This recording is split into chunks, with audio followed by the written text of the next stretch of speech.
Good morning, good morning, good morning. What a lovely this morning. Thank you for joining me. We're here live today. Uh, this is the LGBTQ prayer and devotional. And so I'm so happy to have you connected with me this morning.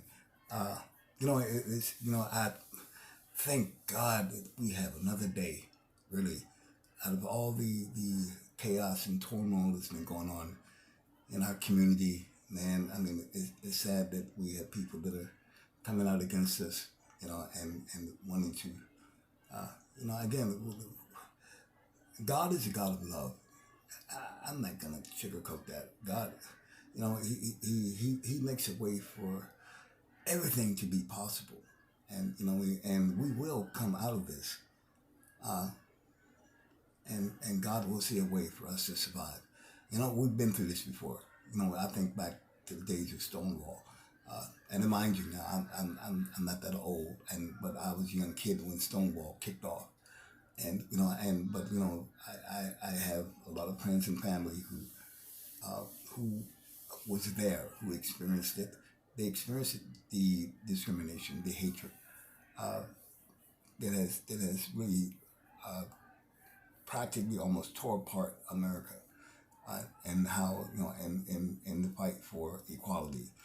This fight has been going on for decades. This isn't new.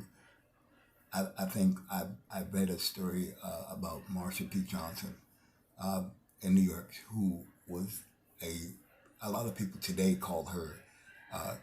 She's uh, she spearheaded the movement for equality in New York City.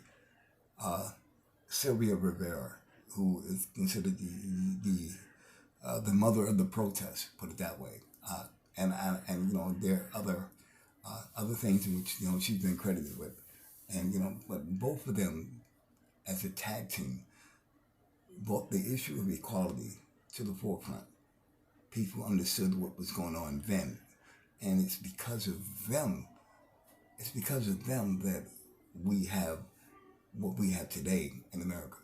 We have a strong, united front, and we're fighting, and we're going to continue to fight for equality. This fight is not going to be avoided. Every single moment there's an opportunity to fight for equality, and it's only because of them that we have this opportunity. When we think about equality, we think about what we have today. Laverne Cox. I mean, think about it, right? This woman has been, she spearheaded the movement on her own, being an activist, not just an actress, in a popular TV series. But though she's an activist, and she fought for the rights of the LGBTQ community, and she did it in such a way where she made a lot of enemies, as well as she gained a lot of results. And again, you can't be an activist without having enemies. That's true. I'm not gonna lie, especially in this fight. But there are other people.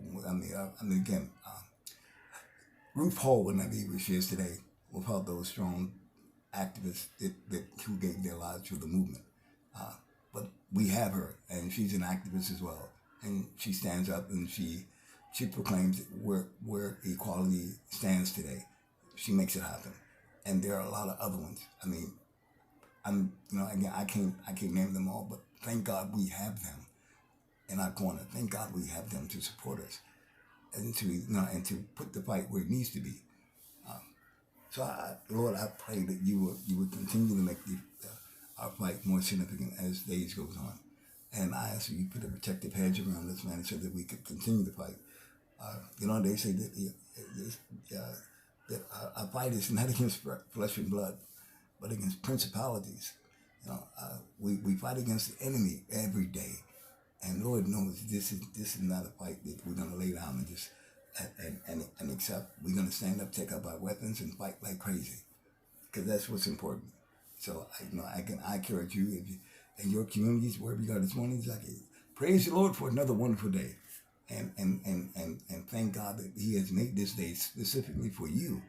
So whatever you got planned today, whatever your agenda is today, then thank God for it. Thank God that you have a chance to be an advocate. Thank God that you have a chance to let people know that you're not afraid to say that you're gay, bisexual, transgender, lesbian.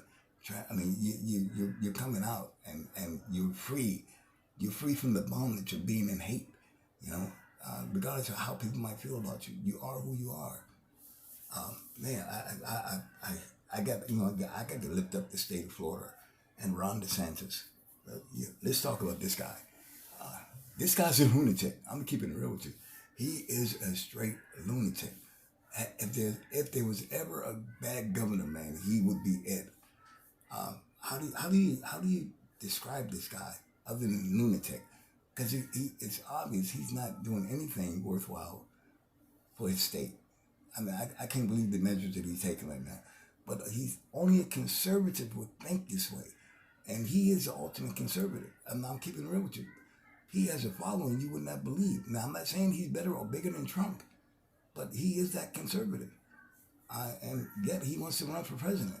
So can you imagine if this guy, if he gets elected as president of our country, can you imagine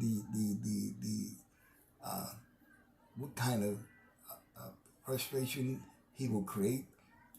He would literally he will have his hand against the LGBT community in such a way where he will lock us up, throw away the key.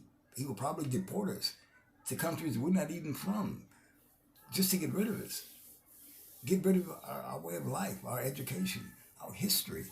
He's trying to do that right now in the state of Florida. So I mean, really, can you imagine what it would be like for this guy if he became president? I'm keeping it real with you. It's crazy. Nobody does this. I've never seen a Republican in office, a Republican who ran for office in the past, ever came out against the LGBTQ plus community. In fact, think about it, right? I mean, majority of their votes, if they ever came close to winning the election, and even if they did, they got the majority of their votes from the LGBTQ plus community, and they're still doing that. It's funny. What makes again? I'm going back around DeSantis because I understand what he's trying to do, but you know what? Eventually, he has to get his votes from the LGBTQ plus community in Florida. Think about it. We have a strong contingency in Orlando, Florida, and other places, well, Miami. You know what I mean? I mean, we are flourishing in that parts of the state. So what do you think he's going to get his votes from? He's going to need us eventually. But again, he can't. Here's the thing: he cannot continue to bite the hand that feeds him. That's what I call it. So I pray that God will change his heart in such a way, honey, that he would listen, that he will understand what real politics is about. It's not about hatred. It's not about separating people from who are this color or that color or this gender or that gender. You know what I mean? He would treat people equally, just like he would treat himself. You know, we're facing a political fight that really, I'll be honest with you, he cannot win. And I pray that the Lord would change his heart, honey, change his heart. Lord, change his mindset. Give him a heart in which he will, Lord, just change his heart. Believe me, we know he's a dangerous individual. But Lord, only you can change the hearts of men. And so we ask that you change this man's heart. Give him a heart of love. You know what I mean? And not be hateful of where people are today. But you know what? Again, I can't just leave the state of Florida by itself. I got to add the state of Tennessee. Lord knows I cannot. And correct me on this. Correct me on this, if you will. They probably have already passed the bill. But recently, I read in my local paper, where the state of Tennessee introduced a bill that would ban entertainment by drag queens. I mean, we're talking about drag queen shows. Not drag queen story hours, although that's included. We understand that, right? But they're talking about this banning the whole concept of drag queens as entertainers, as cross-dressers, and again, the part that really got me is how they are labeling our community of loving people. They're labeling us as being pedophiles, as being deviant, as being those who our only objective is to groom children. That's the reason why we have these drag queen story hours, so that we can attract children. That's what they think. That's what they believe. Far be it from the truth. I cannot believe that, and this is not the only state that's thinking in this direction. This faulty thinking is gonna cause chaos in these states. I cannot believe that they wanted to go that way. But again, remember, these states are Republican-led states. They follow the same rhetoric that all the other Republican-led states is following. The bottom line is they do not want to have anything to do with our community, with our people. But yet, when they want the votes, yet when they're running for election, when they're running for public office, okay, when they're running for those congressional seats, what do you think they get the majority of their votes from? Because they know they exist. They want to come to the LGBTQ community. They want to fellowship with us. They want to, they want to bring their campaign to our community, and they want to lobby for our votes. You know what I mean? And it's sad that they have to do that, and then they bite us after we vote for them. They bite us in the ass. How disrespectful these individuals are. I'll be honest with you. I feel like they should be ashamed to call themselves Republicans. They should be ashamed to call themselves conservatives. Because if this is what conservative Republican thinking involves, I don't want to have anything to do with it. I don't. I don't want them in my community. I don't want them lobbying our people for votes. It really is. This is a, if you ask me, this is a brand new form of genocide, political genocide. It's happening right now, right before us. So while Tennessee is and they probably, like I said, they probably already passed a bill in that state. And again, so, and they have like misgenderified and degenderified and negatively labeled our community as being deviant. They're making a push to just make it illegal just to say that you're gay. They're doing it, what they're doing in Florida, they want to do it in Tennessee, they want to do it in Iowa, they want to do it in Texas, they want to do it in Louisiana. Family, wake up. This is not the time to be sleeping right now. You need to know that we're facing desperate times. We're facing situations that could possibly kill our community. Wake up. Open your eyes. They're coming after us. And they won't be satisfied until they get each and every last one of us. You know what I mean? Now, again, this is not wishful thinking. These people are actually doing this right now. Think about where you are right now. Think about our history. How many transgenders this year have died at the hands of a handgun? How many have been assaulted? Okay, verbally assaulted, physically assaulted. Think about it. It's happening. People are coming out against us. They really do not want us to exist. And they're using the political campaign to kill us as well. Really, this is really the most shameful, I hate it in my heart, but I got to speak out against it. And I ask you to do the same thing. Don't sit back and accept what these people are doing to us. Do not sit back and accept what they're doing to you as an individual. Don't take it for granted the next time you walk out of your door, just when you want to go to the goddamn coffee shop to buy yourself a goddamn coffee in the morning, that you're going to face some kind of discrimination because you are who you are. You know what I mean? Wake up. You need to understand what's going on. These Republicans are not playing with us. Anyway, that's my rant. That's how I feel today. But I still love them people. I love them with a grain of salt, but I love them with God's care. I pray for these people they change their minds. This campaign, this Republican machine can't continue to go the way it's going right now. God will intervene, and He will change these people's heart. Whether it be in my time, whether it be in your time, whether it be in time period, He will intervene. So I just ask where you are. You pray for these people as well. For some of them, man, there's no negotiation. There's no, trying to convince them. They already have their mindset.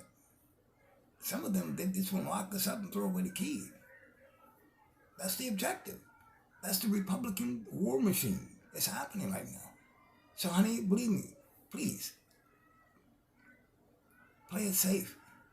You know what I mean? Exactly. You can converse with them, talk with them.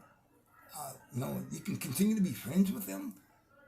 But in the end, be mindful of what the Republican war machine is trying to do. There's a war campaign out against the LGBTQ plus community. It's happening on your front. It's happening on my front. It's going to continue to happen, and it's going to spread all across America. You know, mind you, Stonewall is gone. It's past. But the effects of Stonewall are still here. Honey, I want you to believe that. The effects of Stonewall are still here. The hatred is still here. It hasn't gone nowhere. I don't want to hear or see another beautiful transgender face in the news as a result of someone taking it upon themselves to just commit murder. I don't want to hear of another transgender dying. I don't want to hear of another lesbian being assaulted, being, or someone who's bisexual or gay, pansexual, whatever your sexual orientation is, even if you're straight. And yeah, you included too. I don't want to have to hear of anyone being discriminated against because of their gender, sexual orientation. But the fact is that it is here. It's happening. It's part of the Republican war machine campaign. I kind of like that phrase. You know what I mean? You may not, but I kind of like it. I've sort of adopted it. But really, they are very aggressive right now. I don't think it takes a whole lot to understand what's really going on. Listen, I'm old school. I'm getting ready to turn 59 very soon, and I'm sitting here, and I watch the TV, and again, I love TV, but I just TV has become a medium for hate.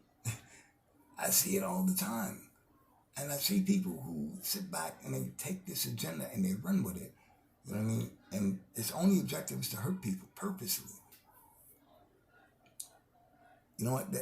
I remember an individual that just recently we was watching this guy. He has this live stream that he produces for Facebook, and his handle he goes by the name of Oreo Express. Mind you, he's a white guy now, but it's not about him being white. It's not about him being white. He's a staunch conservative. That's really what it really is about. He's a conservative, and so exactly. He filmed this event that took place on the campus of the University of California. In fact, it was on the campus of UC Davis, and what happened was that there were a group of LGBTQ demonstrators, student body demonstrators. Apparently, I forgot who the individual was, but somebody was invited on campus to give a speech, and so as what happened in most university campuses, there's always going to be opposition to whoever it might be. Well, this individual is a member of the KKK. He's been invited onto the UC Davis campus to give a speech. And so this guy, Orient Express, decides to come out, and he films this event. I mean, there's again, and it's amazing because you know what? The average person with a camera nowadays, even if he's legitimately part of the media, is called the fascist. It's called, really, as a campaign of hate. And I believe it's true, no doubt. I definitely believe it's true. But the people are protesting because of the staunch views of this individual against the LGBTQ plus community, and how the university is allowing this guy to come on campus and give a speech. I would goddamn protest too. I would goddamn stand right out in front and say what I have to say against this measure.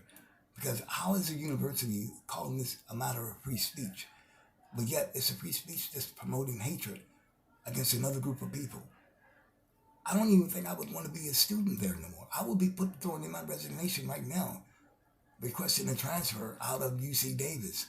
I'm going someplace else. No doubt. I don't want to be a part of this hatred. Why do I have to be subjected to it? But yet that university is doing that.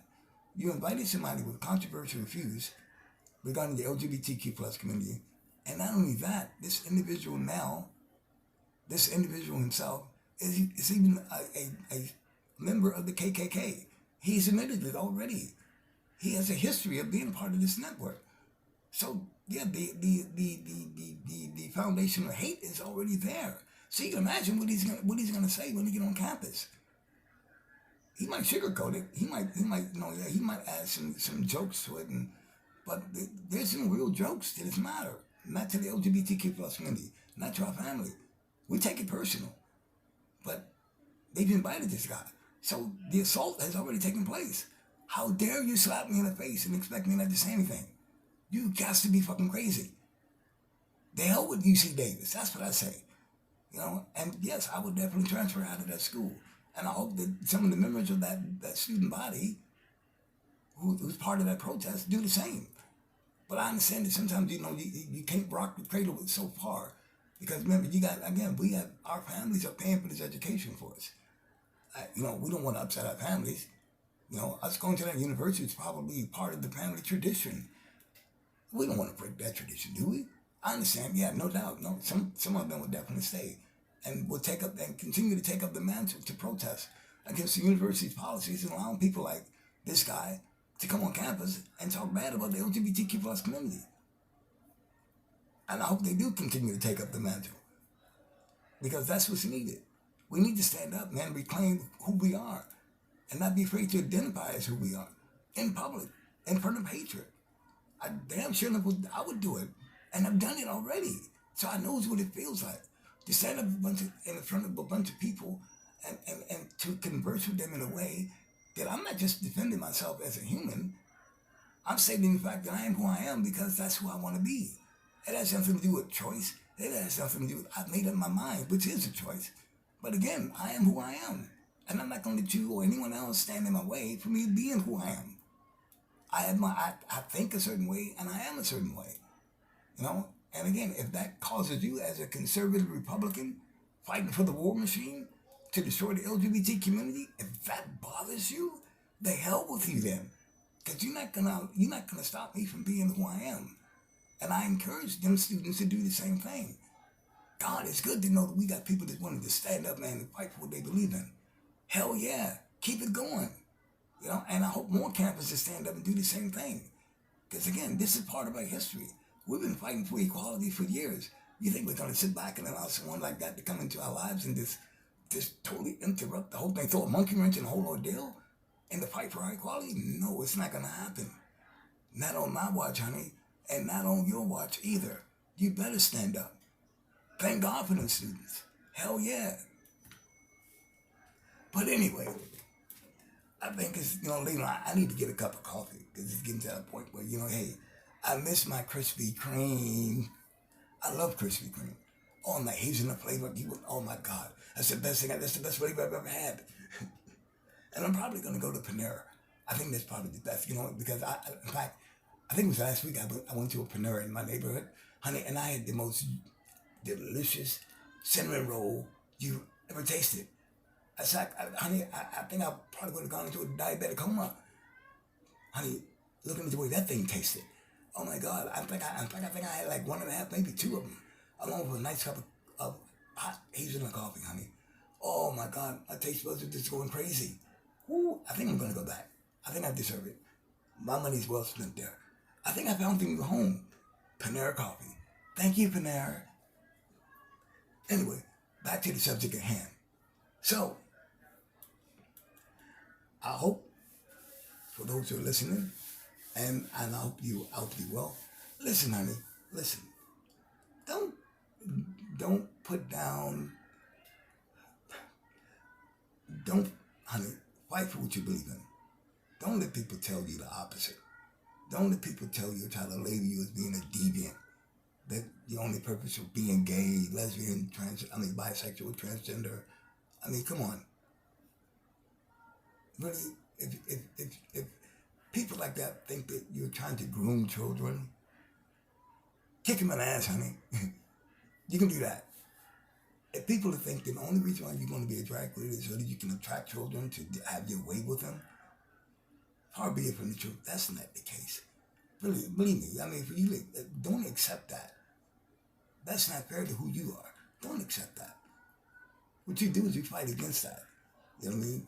You conquer bad rhetoric with good rhetoric. I've always said to myself, when someone comes out against you and say bad things against them, you wish them good things. You know what I mean? Yeah, you change the narrative. about what's how they approach you. I couldn't believe I lady came up to me one time and she didn't say anything about my gender, about what I was wearing. I think she was commenting about just the way I sounded when I had ordered something, from the supermarket. When I went in line, I asked the clerk about one of the food items, and she made this, God forbid, crazy comment, you know. And I turned to her, I looked her dead in the face, and I said to her, I wish yeah, really, I hope you win the lottery soon. I mean, really, I think I remembered it. That's exactly what I said. I hope you win the lottery.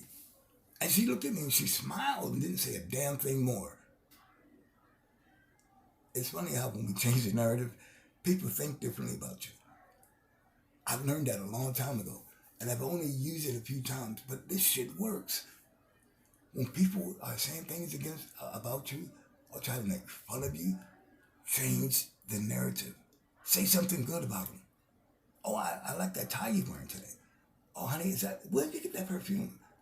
That smells good. You're not being beaten, you're just making a positive comment. You're countering a negative comment with a positive comment, either about them, or whatever. You're saying something good about the person, and it changes their mindset. Now, again, it doesn't work for everybody. Can you imagine if a KKK come up to you and said, nigger, you need to go back to Africa?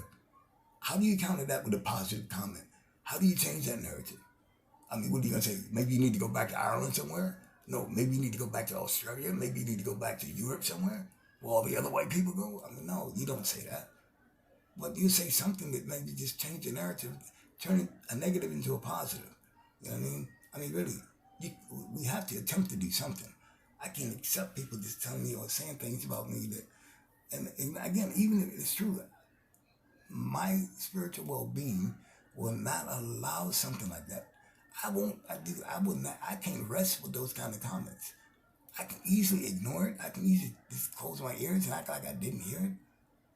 Some comments, honey, cuts to the soul. How do you leave that environment with something like that on your chest? Honestly, baby, believe me, it hurts.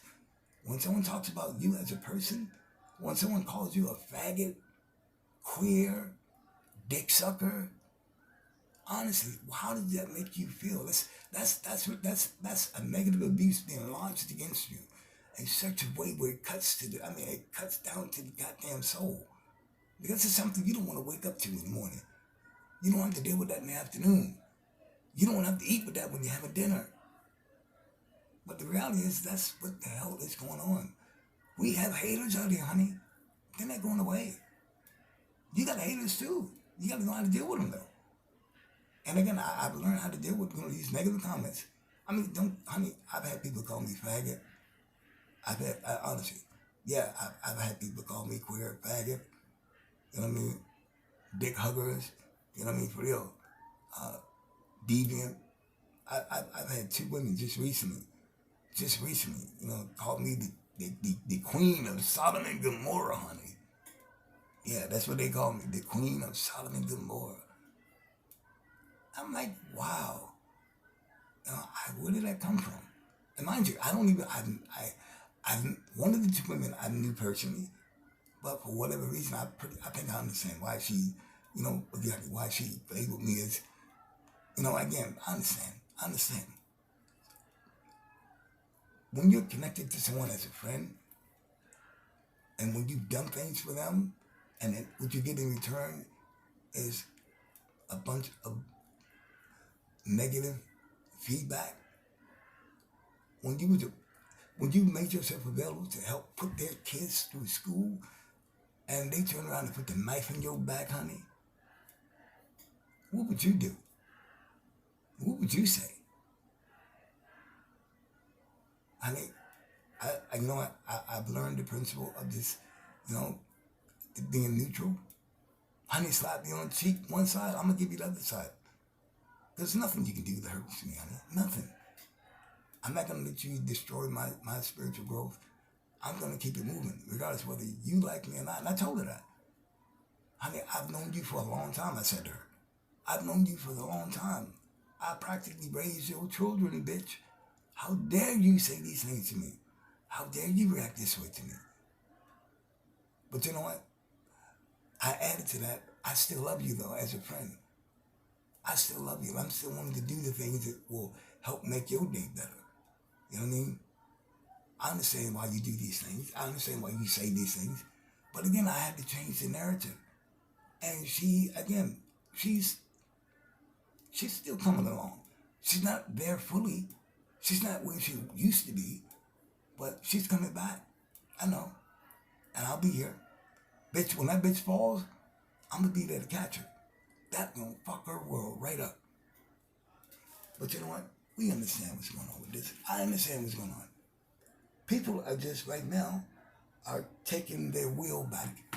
What they're saying is that we're getting tired of having you faggots. We're getting tired of having you gay motherfuckers, you lesbians, you hip huggers, you lip kissers around and in our community, around our children. We're getting tired of you deviants trying to molest our kids. And that is not the case. Far be it from the truth. That's what they think. So your job is to change the narrative. Don't let people verbally abuse you to the point where you just go hide. Bitch, take up your motherfucking goddamn axe. Start swinging. Start swinging back. Throw them negative comments right back in their motherfucking face. Because, honey, you are beautiful. You are not a deviant. You are wonderfully made in God's image, just like they are. Nothing can be further from the truth, honey. Nothing. Take your will back, honey, and show them love, deep love. Make them think twice the next time they have to say something negative about you. Honey, you're beautiful. You're everything. Make them believe that. Change the narrative.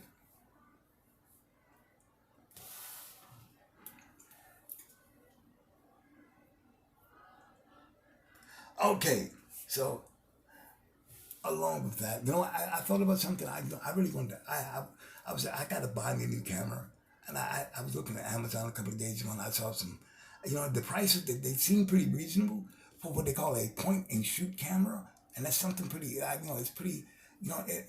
It's pretty reasonable to me because I'm buying it for a friend because he wants to start doing some filming. He wants to start going out and shooting and being able to capture content. And so I'm kind of encouraging him in this way. And so Amazon has some pretty good prices on point and shoot cameras. So I think the one I saw was I think it was a Canon. It was like a 0.8 a digital multi-platform camera, and it was like I think it was like $48. Yeah, and so I'm gonna buy him that for his birthday. His birthday is like this next month, so I'm definitely I wanna buy him something to encourage him to really do something positive.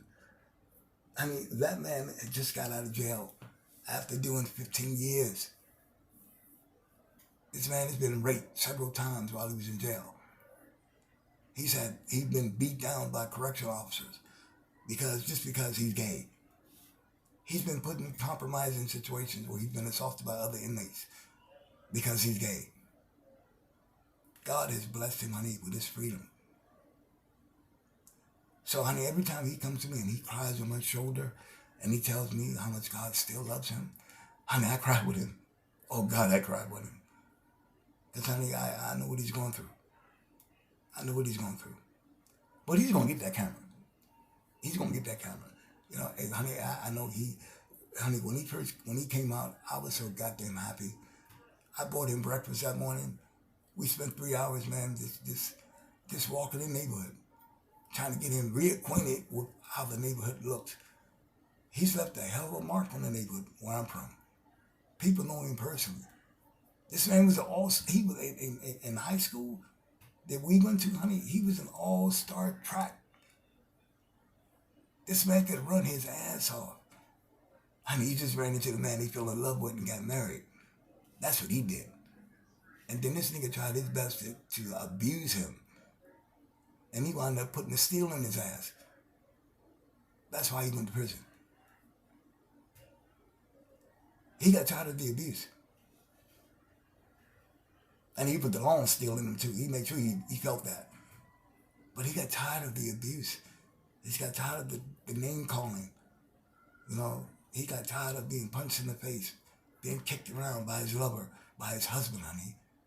The man who swore to love him for the rest of his life. I'm dedicated to you. That's what his man told him when he first got married, and turned around and he just abused him. Like he felt like he had the right to do that. Honey, because I'm a husband, I got the right to do that. No, you don't. No, you don't. I still pray for that man. I do. I still pray for that man. It's hard to forgive people who actually physically abuse you the way he did him. But when he got out, I had to reacquaint him with the neighborhood, show him around. We sat down. We had something to eat. We had lunch together. I was just so happy to see his face again. Seeing that he has a smile on his face made me light up like crazy. Because all that abuse that he took while he was in prison did not affect him at all. That man is still recognized in his neighborhood. He still has friends who cares about him. Lord knows, Lord, I thank you. I thank you for that individual. I thank you for my friend. Lord knows. He's going to get that camera. And maybe more than that. I mean, really, it's my way of saying thank you for just being who you are, being strong, not letting anyone just tear you apart, not taking the abuse, lying down. I mean, fight for what you believe in.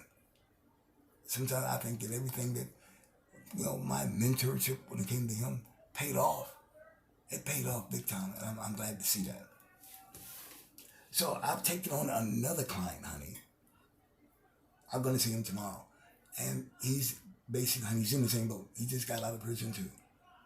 I mean, I'm not trying to go to bed with that man, but listen, honey, he's going to need some help. Honestly, he's going to need some help. And I know he's going to need people to support him. And that's what I do. I'm not just an advocate because I want to be one. I'm an advocate.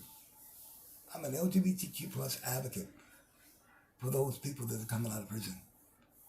I try to be there for them to make sure that they have everything they possibly need. First and foremost, I advocate for their safety. Because, honey, I know what it's like.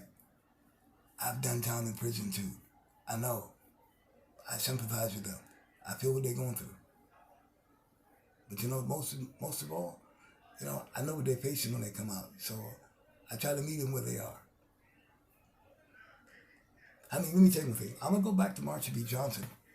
For those who, if you don't know, honey, and even though she's passed, and we still celebrate her on her birthday, this woman fought for equality, and she did it in such a way where she was willing to expose members of the mafia who she believed was taken from our community, money that was raised for our cause. Yeah, honey. Yeah. She did what was right, and she paid for it. Every year I go to New York, I go to the very spot where she was allegedly, according to the NYPD, she committed suicide. And honey, that did not happen. If that was the case, honey, really, the condition in which they found the body would not have looked like that at all. Okay? But again, the woman is an advocate. She still is, even though she's passed. She's not with us. Her spirit lives on. Her advocacy will still live on. Honey, she has changed so many people's lives for the way she advocated for sex workers.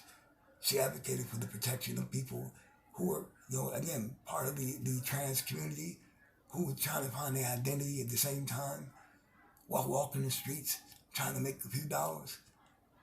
Honey, she was a champion, protecting those girls. So I pay tribute to her when I go to New York every year. I pay tribute to that woman. If you ask me where I get my advocacy from, I don't have far to look. Thank you, Marsha. Love you, girl. So I encourage you, Pete, those that are out there, those that are listening to me, I encourage you, to make something, be inspirational. Find some examples in your life that will give you some encouragement, man, to be somebody that you believe you can be. I might not be saying it the right way I want to say it, but honey, you need to stand up, man, on your own feet. You know what I mean? And be willing to speak out, man, against falsehoods. Be willing to speak out against hatred. Sometimes that's where advocacy really comes from. At the spur of the moment, when nothing else really exactly. When you're facing the lions and tigers, honey, somehow you get this amazing strength to stand out against it and say, "Hold it, bitch! Stop! Shut your mouth!" Because you know what? I'm here to stay. When you get to that point, honey, nothing else can stop you. You off and running. Honey, you have become enemy number one. Oh my God! When that happened to me, I couldn't believe it. My heart was pounding like crazy. And the thing about it was that I came to this girl's rescue. I came to her rescue because her old man was getting ready to put a bullet through her head. I suffered a broken leg as a result. But I came and rescued this woman from sure death. And I knew the nigga. I knew him. I knew him. I knew who he was. I knew who he was. He was, honey, listen, let me tell you one thing. Anybody who thinks he can take a handgun, right, and go crazy, yeah, handguns, they have plenty of bullets, no doubt. But the handgun don't kill people. It's people that kill people. And that's exactly where he was at. He wanted to kill his woman based on the fact that she didn't want to give up the ass. When I look at him today, mind you, he's doing triple life right now in prison. Triple life. I'm not gonna go into details of the other charges they hit him with, but believe me, honey, this motherfucker here was dangerous. But I rescued the old girl. God damn it, I risked my life. I rescued her because I was willing to put up a fight to save someone else's life. Now you don't have to do that, and I'm not encouraging you to do that.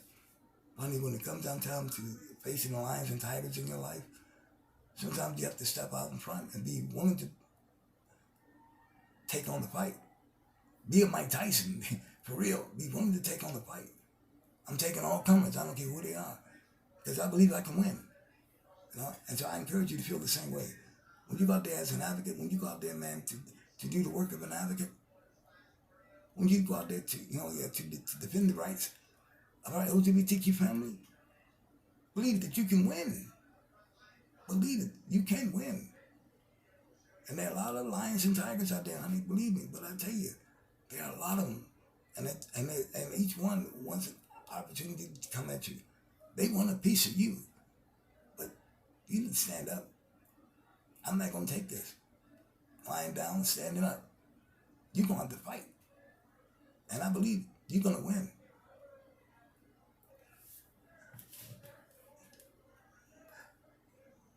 So it is now 34 degrees Fahrenheit. Real-time feel, the real feel is 30 degrees. And the high is going to be 51. The low is going to be 29 degrees tonight. Ooh, that's kind of cold. 29. Oh, my God, honey. It's going to be cold out there, bitch. Oh, my God. But it's all right. I can deal with that. I got my coats. Well, one thing we'll have to worry about, they say it's going to be mostly clear. And let's see. It's what they call a special weather statement in effect until 7 p.m. Eastern Standard Time. And this comes out of the U.S. National Weather Service. Okay, so what the hell is a special weather statement? They're not really telling me what it is, but they just saying it's a special weather statement. So I guess something is brewing in the air, whatever it is. Something's happening.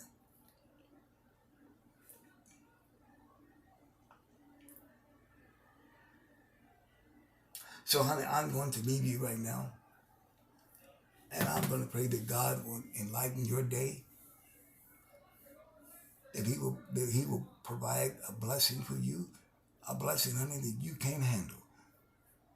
It'll be too much for you, honey. I pray that the Lord will stand by you. Wipe out all your enemies. And bring joy to your heart today. You know what? Here's the thing. You may not realize it, but there's somebody out there who's waiting for you. There's someone who needs to be in your presence today. There's somebody waiting for you to just, yeah. I don't know who that person is, where they're located, but someone is waiting on you right now. It might be a conversation that they need. It might be some encouragement.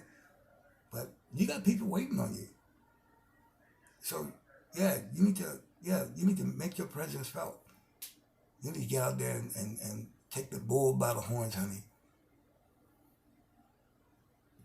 Be the advocate. Be that super person. Be that individual that people can rely on. Show your love, honey. And remember, most of all, in the face of hatred, honey, change the narrative. I love you, honey. I know you can do it. God loves you too. Don't forget, change the narrative. You are who you are because you've made that happen. Don't let anyone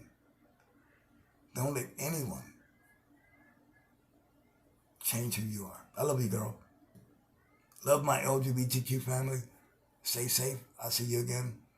Thanks for listening. Until next time, stay tuned for the next episode.